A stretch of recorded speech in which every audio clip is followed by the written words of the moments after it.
Iloilo. Pinagawa ko pagpunta namin ni Chris. Nakita namin kung lahat ng inyong kapahal ng mga Aquino. Maraming salamat.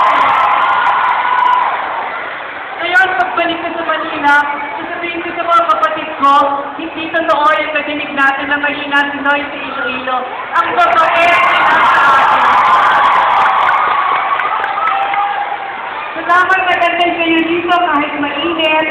At ang kalensya talaga namin sa araw na ito, dahil sa kagandahan ng pinakita ninyo sa amin. Ito yung unang lugar na nakita kong ang dami-daming tao at napakasigas.